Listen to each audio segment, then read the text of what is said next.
Shema Israel Adonai Eloheinu Adonai Echad Shema Israel Adonai Eloheinu Adonai Echad. Mentioned in the mystical work, the Zohar, Parshat Vayechi, and the Talmud, that there is one spot where the whole world was created from, and we call that spot the foundation stone here in Jerusalem, in Mount Moriah. So remember that name. According to Maimonides, the earth of man was taken from that spot, so we are drawn to it like a magnet. 2,000 years later, there's a man named Abraham. God tells Abraham, first of all, to come up to the land of Israel, this week's Torah portion, and he says, sure, I can do that. Then at the end of the story, he says, sacrifice your son Isaac. And Abraham's like, really? God's like, yep. And Abraham says, okay, I gotta do it. And then the angels say, just joking, calls the whole thing off. And where does all of that drama take place? Mount Moriah. This time it's explicit in Genesis 22, as Abraham nicknames it, Behar Hashem Yira'eh. On this mountain, God's presence will be felt. We'll have to see if Abraham gets that one right. 1,000 years later, the Israelites have left Egypt. They've conquered Israel, but they're capitalists until this new guy named David enters into the scene. And David yearns for the capital city, which he captured, named Jerusalem. And his DC, David's city, Jerusalem, looks like this. But originally, it was just a foundation stone right over there. The top of the city is the Holy of Holies. Here in Mount Moriah, sloping down to the city of David. Down yonder, 400 years past, the whole world's praying, offering sacrifices at the Holy Temple until the year 586 BCE, when the Babylonians come to town. They do not like the Israelites very much. They destroy everything. And by the rivers of Babylon, the Jews sing a song which we still sing under our wedding canopies. What does it mean? Jerusalem, if I forget you, which means we'll never forget you, Jerusalem. One day we shall return back home. 7 years later, King Cyrus says, hey Jews, you can go back. And some of them do. About 10% in around 515 rebuild the second temple. 200 years later, these new guys named the Maccabees, the Hasmoneans, come to town. They take on the Greeks, fight for their religion, and they win. And they build. One of the things which they built is known as the bridge. Now, the bridge was really great. What was so great about it? Because it was a shortcut. Everybody loves a shortcut. See, the Hasmoneans live in the old city, right? Bibar, Akadema, that whole area. That was priest town 2,300 years ago. They wanted a shortcut to go straight to the Temple Mount down yonder, and that was one of the functions of the bridge. The other function was it was an aqueduct, bringing water to the temple. We'll talk more about that later. In any case, unfortunately, the bridge is knocked down when the Jews are fighting amongst themselves, so no more bridge until this crazy guy named Herod comes to town in the year 20, and he rebuilds the bridge. But alas, that bridge too was eventually destroyed in the Jewish-Roman fighting, so we don't have a bridge. Now it's a Shalshelet Street, as I mentioned. But good news is we have a remnant of the bridge. Pretty cool. And that remnant is right on top of your heads. See that arch that you're on top of? That is one of the arches that supported a 2,000-year-old great bridge, as nicknamed by Josephus. Anyway, got this character guy. He loves to build. He also loves to kill. That's a story for another day. In any case, at the end of his tenure, he decides to embark on the greatest building project in the entire ancient world, and we call that the Temple Mount in Pesach, Shibutim. And what he does is he puts 4 encasement walls to give that beautiful new slab for structural strength. And the most famous of the walls is known as the Western Wall. And that, as you can see, is very long, much less time times longer than the grade of current Western Wall on the outside. And that was the walkway that Jews are walking down in the year 2070 until they reach the Temple Mount. But in the year 70, it shall become famous, sadly, for the reason because it's the great rebellion against Rome, and the Jews are fighting and they lose. And there is what we call Khurban, desolation, destruction, blood running through the streets.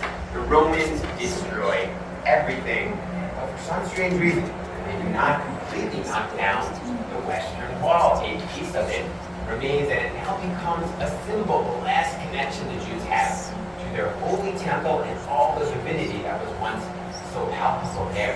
52 years later, the Jews once again rebel against the Romans in the Bar Kokhba rebellion. They're fighting for their religion, for circumcision, for Shabbat, and they lose.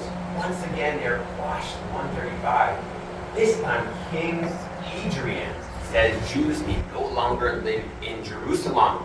Just a bunch of troublemakers, but once a year, they are allowed to come back and pray at their wailing Western Wall to cry, one day we will get home. They pray. 500 years pass, the Romans, the Christians have taken over the Temple Mount, and finally in 690, the Muslims have built the Dome of the Rock shrine that you'll still see today. And the rock they're referring to is that foundation stone where the world was created from. A few hundred years later, the Mamelukes take over this place from the Crusaders in the 11th century. The Mamelukes are also Muslims, and they're according to our stories because they build, and they build on top of the Western Wall, thus disappearing the Western Wall, or at least 97% of it, for the rest of history is seen. And as you see, the Muslim quarter today is invisibly being supported by the Western Wall. In the 16th century, Suleiman the Magnificent, the same guy who built the walls around Jerusalem, he opens up this area of the Western Wall for Jews to pray at. In earlier times, they had prayed closer to the Holy of Holies, as I will show you later on the tour. In 1865, a British chaplain named Charles Warren secretly starts digging underground, and he wants to discover, is there more to the Western Wall than meets the eye? Indeed, there sure is, and he writes a book about it. That's all he could do at the time. He didn't have sovereignty. The Turks are in charge. 1917, who takes over Israel? The Brits, right? And this spells chaos, because the Jews and the Muslims are fighting. And guess where they fight over? The Western Wall. Something's going to change that. So the Jews and the Muslims are fighting, and the Brits in this case favor the Muslims. They do not allow open Jewish prayer at the wall. Once a year, this law is broken on Yom Kippur. Sorry guys. Yom Kippur, a shofar, a ram's horn, is snuck into the Western Wall, and whoever blows it gets beaten, arrested, 6 months in jail, but it's worth it from his perspective because there must be a Jewish prayer at the Western Wall. But in 1948, there was no Jewish prayer at the wall. Israel wins the war, but loses the old city. Every synagogue is destroyed by the Jordanians, and no non-Muslim access is allowed to the wall. But a picture is placed in every Israeli classroom. They are yearning for that day. One day, maybe in 1,000 years, but one day they shall return to the old city of Jerusalem. June of 1967, several Arab nations attacked Israel. They would like to murder every Jew here, and they lose. Israel recaptures the old city and clears out the prayer plaza that you just walked through. Nowadays, it's not much of a wailing wall. It's a singing and dancing wall, especially on mitzvah days like today or on Shabbos. It's the only mashpet out there. There's ceremonies for soldiers who get sworn in there like every night. I myself got sworn in there 17 years ago. And the Israeli Antiquities Authority starts digging underground to show you the rest of the Western Wall that our ancestors are looking at 2,000 years ago, originally discovered by Warren. This particular tour is a new tour, opened 9 months ago, and we're showing you all the newest archaeological finds right under the Great Bridge. And in addition, I'll throw in some of the classic sites for the other tour. Are there any questions about anything in life? Save it for next time. If you don't have your questions yet, let me just show you exactly where we're standing and where we're going. We are standing right there, under the deep arch of the Great Bridge. And we will be walking to 6 highlights underground, ending at the Western Wall, and showing you lots of fun stuff throughout these different time frames. Okay? You come with me, we'll begin our image.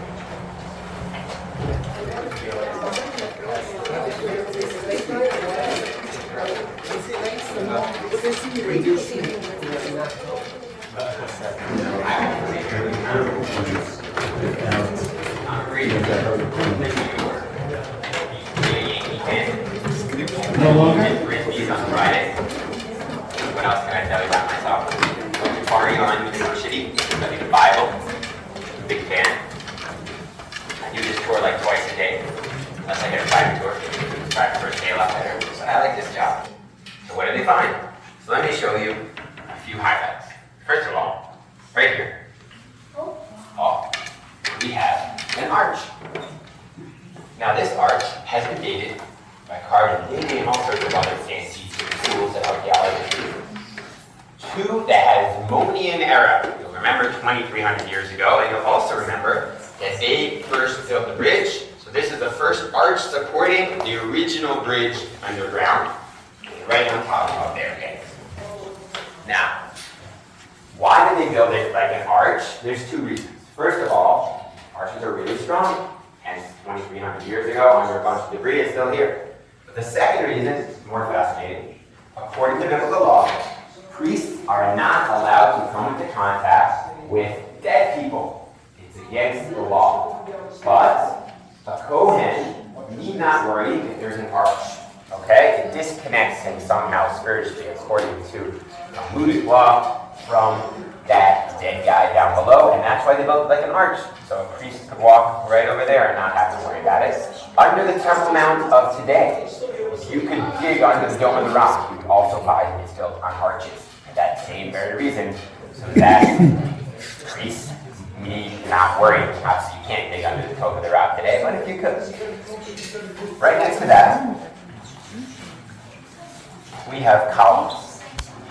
These columns are dated to the Herodian era. That's, again, 2,000 years ago, around the year 20, around the same time that Jesus walked around Israel. That's called the Herodian era. And that's when these beautiful pillars. Okay? הם לא שומעים אותי, אוקיי? אז תמיד אני קצת. מה שאפשר. And next to it, you guys can see, there's these Herodian columns. You can also see them on the other side. See? And you'll notice the holes. So the holes. Columns or pillars? Pillars. The blocks. The blocks of pillars. The blocks are stones, and those are columns. Which ones? Columns, Uh-huh. stone. Now, the holes used to hold frescoes, paintings, okay? And stucco used to hold them in place, and that's what the holes are there for. So this is a fancy schmancy room 2,000 years ago that I shall be unraveling to you slowly. It was all, this and the next 2 stops were all one big room back then. Under this, we've discovered something really cool. Check it out. Can you guys see this hole? Okay, for 5 points, can anybody guess what we are looking at in this hole? Very good. A ritual bath, okay, or a mikvah. In fact, I'm just showing you guys 3 mikvahs on this tour, all right below the western wall. This particular mikvah is really special for a lot of reasons. One, we found a coin in the mikvah. Coins help archaeologists date very precisely. And we found a coin right around the 2,000-year-old bottle cap. We found a coin dated to the year 59. So 11 years before the destruction of the temple, someone is immersing themselves in a ritual bath. Right here, someone probably put the coin in the machine, popped out like happens sometimes, and left us archaeologists and tour guides something extra to talk about. Why do we have so many ritual baths here in the old city? What's the whole idea behind that? Why do we need so many? It's for the visitors who come. Excellent. Because 3 times a year, the Bible says, every Jew needs to come and visit God, say hi in the temple. Okay? And in order to visit the temple, you need to be pure. And in order to be pure, you need to immerse your entire body in a ritual bath.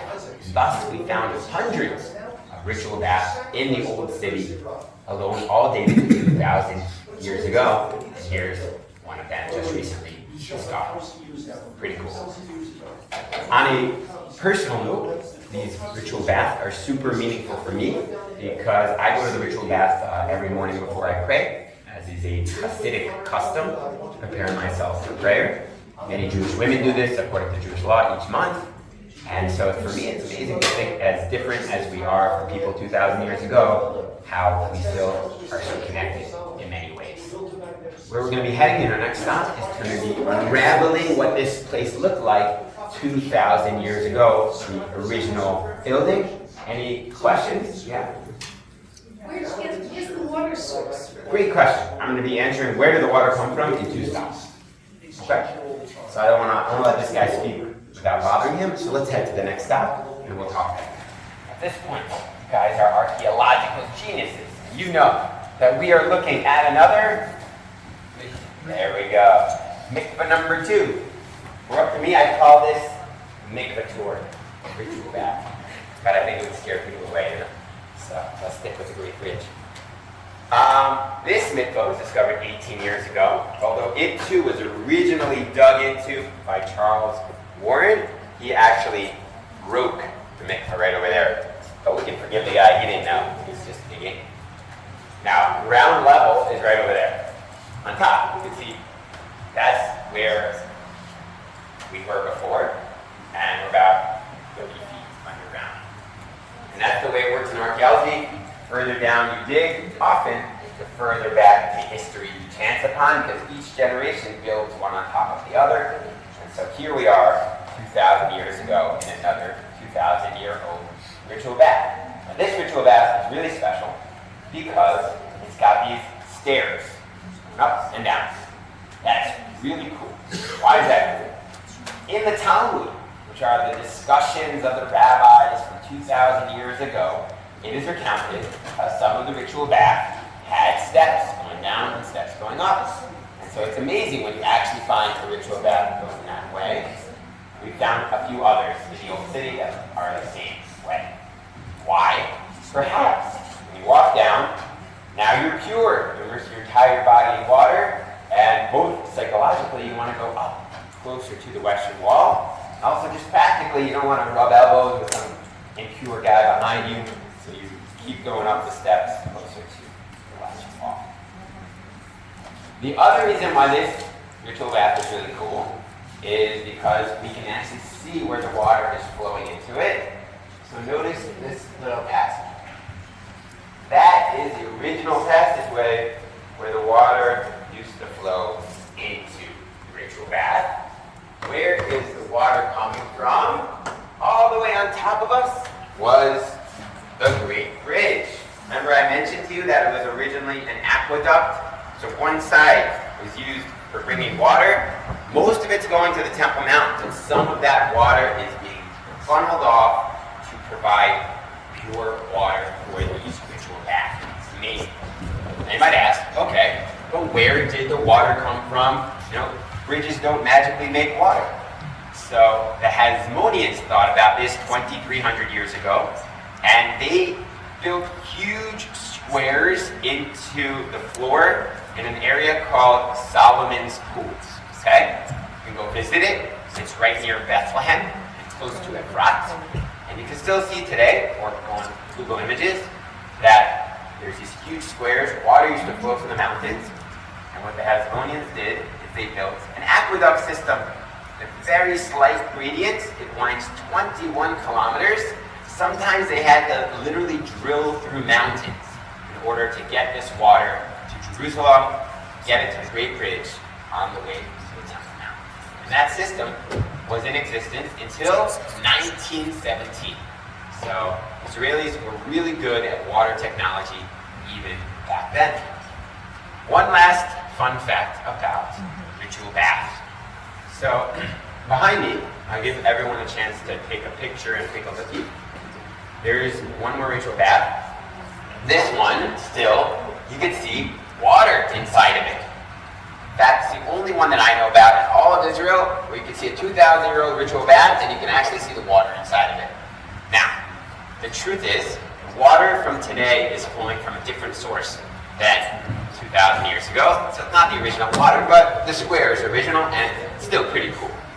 Why am I telling you about this?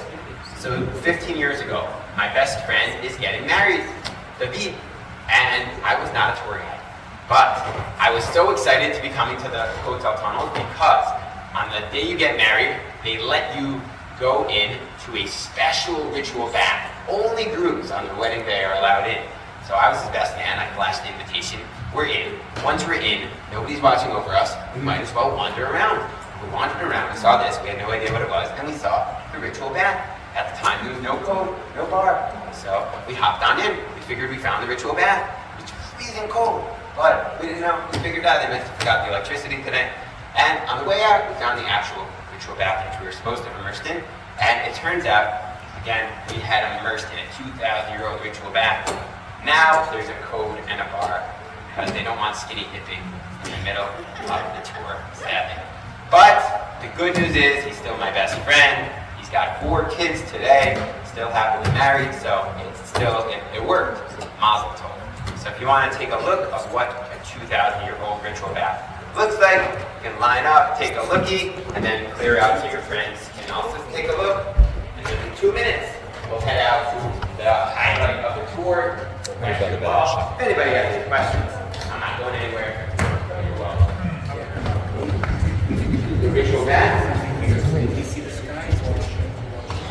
Good question. It was covered, but not with this roof. This roof, we think everything is an argument among archaeologists.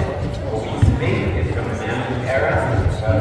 Every roof here is a huge argument. It's a Mammoth area, Mammoth. There's a lot of issues about it. It's not the original.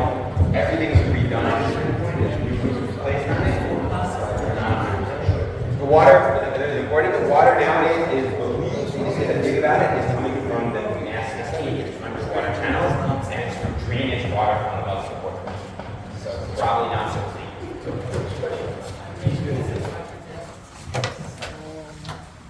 Yeah, I heard about the rock, the menorah, the synagogue, but I didn't know they had to make it. Probably can't. A person gets in there and takes out the water. I don't think it's necessarily as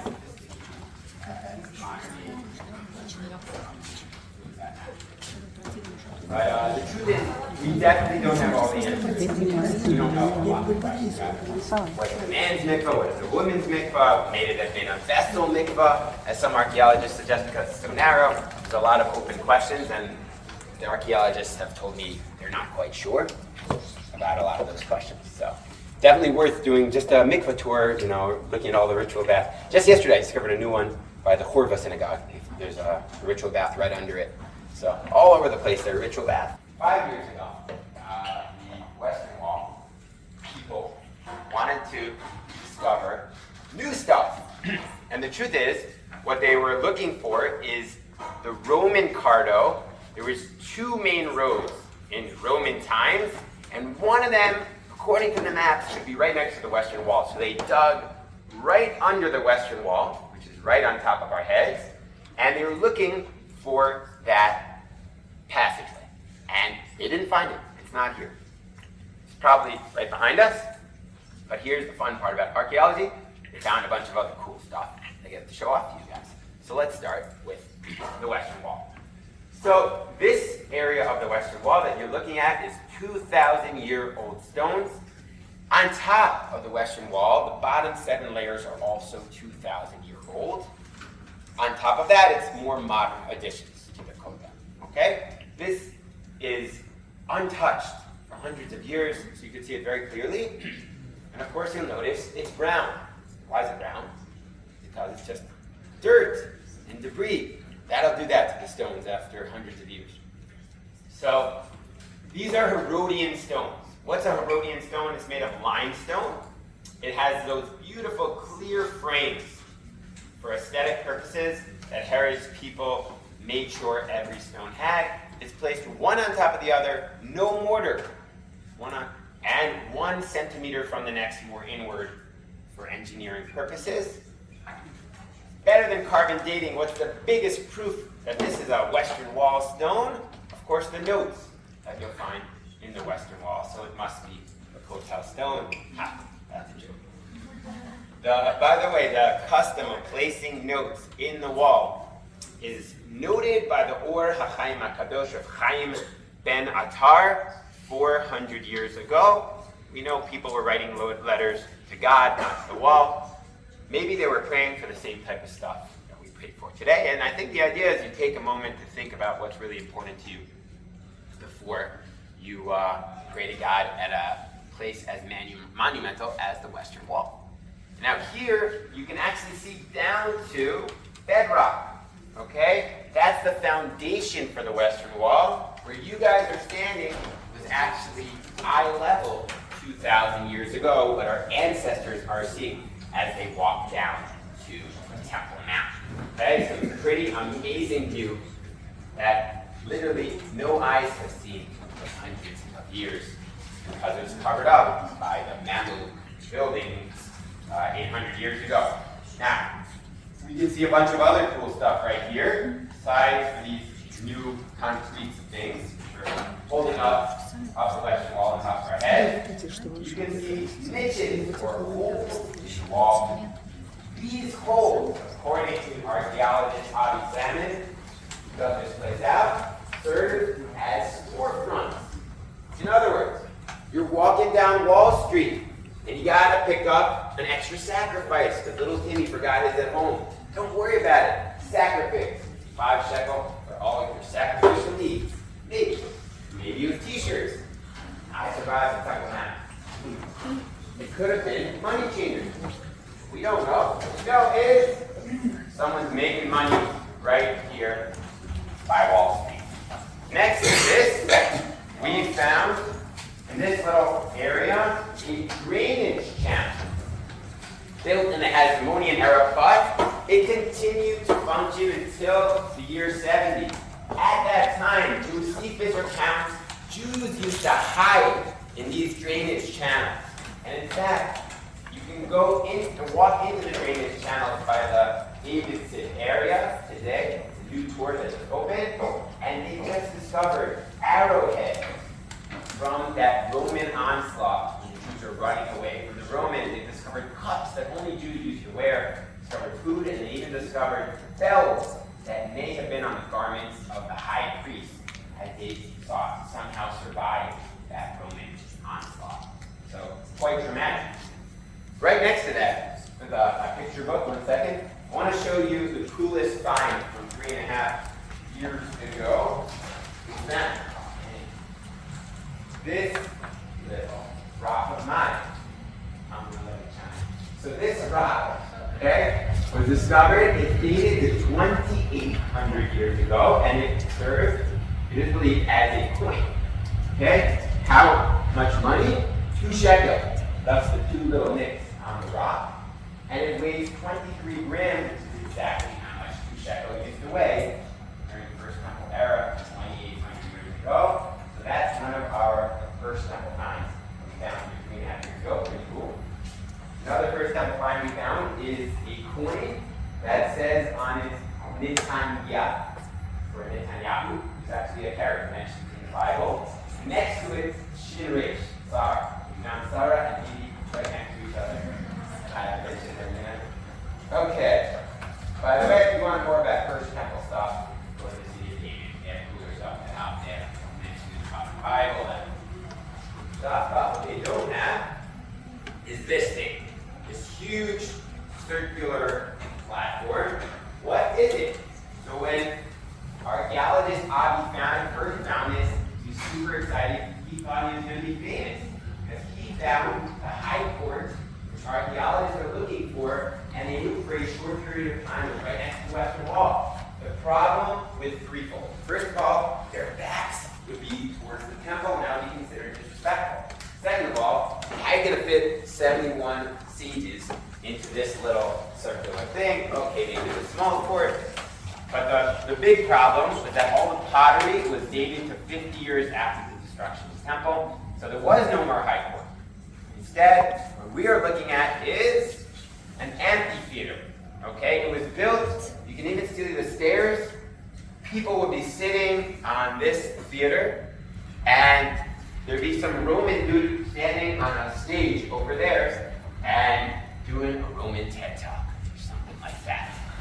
And as cool as that sounds, it's actually pretty dramatic, because during that era, around the year 130, what happened? Of course, the archeological rebellion. And one of the triggers for that rebellion was the disrespect the Jews felt was happening in the Temple Mount area. So when they see these Roman guys doing their poetry slam with their backs to the Temple Mount, that's going to make them really angry, those Jews. And it could have been one of the many triggers which ultimately sparked that rebellion, which ultimately got the Jews kicked out of here for the next 500 years. So quite a lot of drama, all just recently excavated right under the western wall of today. Any questions? Yes? This stuff, is this what they had to clear up? It's a good question. It's a dispute amongst archaeologists. Most have told me that it's from the Byzantine era. They knocked a bunch of stones down, so they've been waiting here for, 1,500 years, hanging out. Morning services. Okay. Earth and debris and stuff like that, and until they clear it all out, and they put these pillars in. Luckily, it didn't knock out anything too important. Really luckily. And they found all this cool stuff. Pretty cool. Okay, we're going to head to our last two stops of our adventure.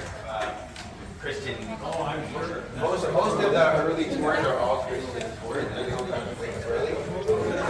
So I do the early morning tours, so I get a lot of yes. The water is. It has to be after the gut walking water. Storage area. Obviously now, only 300 years ago. That's the water after the ball. It goes down and down. Oh, you're saying after the bath, they throw it out. It's impure. Maybe it's drinks. Once the water is impure, they have no use for it anymore. They just get. Maybe they. It could be right. It could be they would use it in the olden days for agriculture. Correct. In the olden days, they probably wouldn't waste the water. They would probably use it for agricultural purposes. Thank you. Oh, no. Back up. Go back up. No. All right, lose it. All right. What I want to show you guys for our short time here is what we've seen today. This orange light is the western wall of today. It's 1/11 of the original length of the western wall. You saw that there was a beautiful bridge that we just walked under, and we're right around that light. Okay? Why is there a light? Because originally there was a secret passageway from right around where we are standing into the Temple Mount area. And there was also a famous synagogue from the 7th to 11th centuries known as the Cave Synagogue, and that was where Jews used to pray at the Western Wall, okay, right around here. We've actually discovered it, but for political reasons it was blocked up. No more access to the Cave Synagogue. The synagogue was destroyed in 1099 by the Crusaders when they swept into Jerusalem and burnt everyone alive, sadly. But we're going to end our tour in the newest synagogue, which is now the closest synagogue to the Holy of Holies. Okay? Now, what you saw was the 2,000 year ago Western Wall. Now what you're going to see is what it looks like today. As I mentioned, the Mamelukes built here 800 years ago and put what's now known as the Muslim Quarter on top. So you're not going to see. Now you understand why it's called the Kotel Tunnels, because we tunneled underground in order to show you the rest of the Western Wall. But again, it was originally not a tunnel. It was a beautiful open sky as you walked down to the Temple Mount. The other tour that you asked me about walks down the western wall all the way to the Antonius Fortress, to the Strution Pool of Water. But don't worry, you guys got the cool tour. Don't worry about that. This is just an underground thing to show you lots of underground different stuff that we found, ritual bath and other stuff. Not super significant for us. What else can I show you? I want to talk, I don't really know what I'm pushing. I'm just pushing buttons. Let's see what happens. What I want to focus more about is these, the Temple Mount. This is the Herodian additions to the Temple Mount. He built this mainly so that non-Jews could also enjoy the Temple Mount, and they could be in this area. Everyone could hang out right here. The main event of the temple was this area. That's where the sacrifices are being brought, and the Levites are singing their beautiful songs. And then when you go inside, only the priests are allowed to go, and the Kohanim, and there's the candelabra, the menorah, and the bread, the shulchan.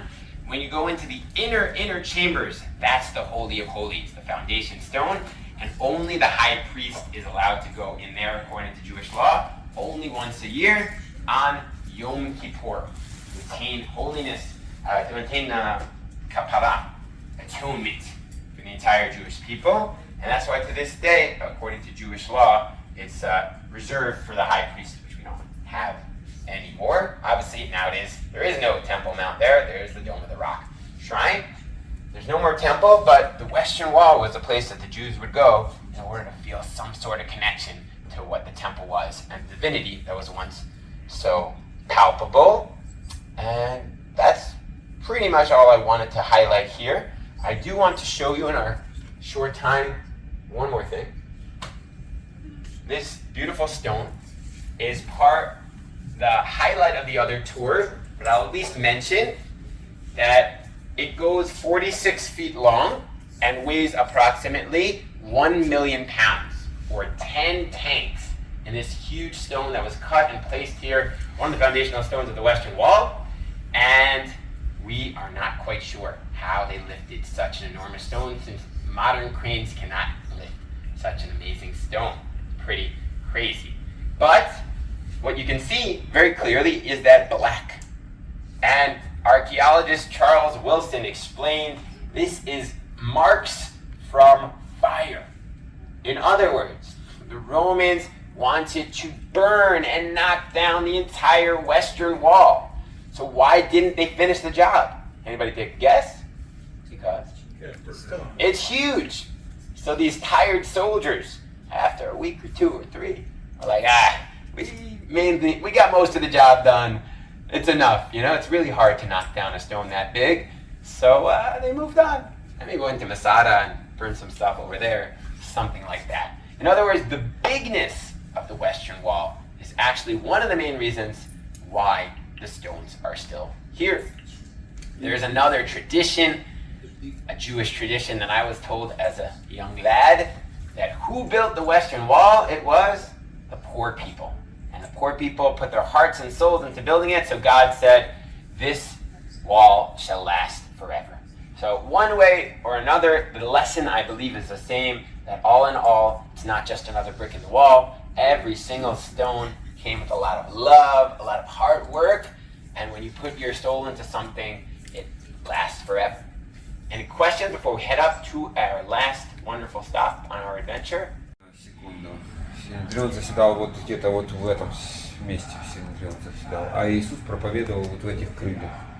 Вот в этих или вот в этом крыле. Но тут были больше общественные, а вот в этих маленьких крыльях проповедовали разные где преподаватели. Он мог быть, когда 12 лет пришел сидеть 3 дня? Он мог в любом месте из вот этих вот. Дело в том, что эти все вещи построились только через 30 лет после Иисуса. А вот этот комплекс был уже при Иисусе, а все остальное еще строилось. И только в 64 году оно построилось, и через 4 года все разрушилось. То есть это был... Да. Но Иисус, когда был Иисус, строилось вот здесь, а здесь была стройка. И потом говорит, камни на камни, эти камни только складывались. Он говорит, понимаешь, да? Все такие камни огромные. Вот эти. А Иисус заходил вот через эти ворота. Я так, у нас какие новые ворота? Золотые Восточный. ворота? Да. Да, Это уже. крыло храма, на котором мог Иисус стоять. Вот Всё, я здесь, поняла. вот. Самая высокая точка. Крыло храма. Ворота. Хорошо? Вот мечеть Алякса сейчас, она Да, вот вот здесь здесь находится. мечеть Алекса. Да, а под ней раньше были конюшни римские. А здесь что это вот это Это какое-то помещение. Это И стена ворота вот здесь. плача вот здесь, вот там, Здесь где он ворота. показывает. Да, ворота вот здесь. Хорошо, что еще нужно сказать? Вот жертвенник там был огромный, но здесь он сделан поменьше. На самом деле реконструкторы говорят, что он был еще выше. Вот этот тот квадратный жертвенник. Он Вот тоже там без нас смещен. народ остался. Вот видишь, он тоже смещен Мы там, чуть-чуть. мы там не влево. снимаем его, но нам не знаю, нужно или не нужно. Пойдемте. Идемте. We're happy? Okay, so come to the beautiful synagogue.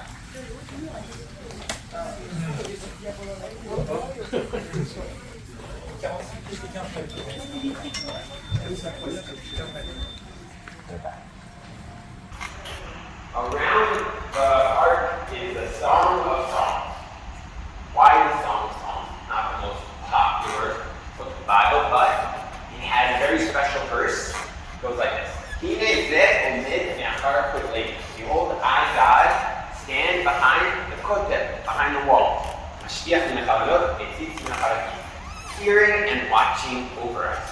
This verse has been understood for hundreds of years, originally mentioned by Ramban 700 years ago. And where is that spot where God's watching over you in a special way? Of course, it's the western wall, kotel. Or as the Zohar says, Shechina lo zaza mikotel maravi. God's presence never left the western wall. And that is the main reason why for hundreds of years Jews have been returning to pray at the western wall. Their belief that in this spot, God is watching over your prayers just a little closer. And there's a little bit more divine providence that you can experience here in the old city next to the western wall. So I'll tell you a cute personal story on that note. 5 years ago, I'm not a tour guide, but I love to teach. So what does a teacher do when you got no students? So it's called YouTube. So I decided I started doing YouTube videos, and my first one I had to do at my favorite place to connect to God, the Western Wall. So I went to the wall, and I did a video about giving charity with a smile. That was what the tour portion spoke about, and found a private space, no one's around me, talked about charity with a smile. About 4 minutes later, I'm walking somewhere in the old city, and a random guy knocks on my shoulder and says, hey. And I say, hey. He says, hey, you know anyone here who needs charity? And I say, usually they ask me for charity. Yeah, plenty of friends who need charity. And he says, great. Takes out 800 shekels on the spot. Says, give it to someone who needs charity. I'm like, just did a video about charity, and then 2 minutes later, that's really neat. There's a lot of crazy providence. I tell you another 10 stories. So our time is short. I want to share my last and final favorite story. June 1967, the parachuters are storming right behind us. And the first place that they head towards, of course, the Western Wall. People are blowing the shofar, the ram's horn. People are singing Hatikva, Yerushalayim Shel Zahav. One soldier puts his fingers on the wall, and suddenly he feels tears streaming uncontrollably down his face. And his buddy says, are you okay? He says, it's not my tears, it's my grandpa's tears.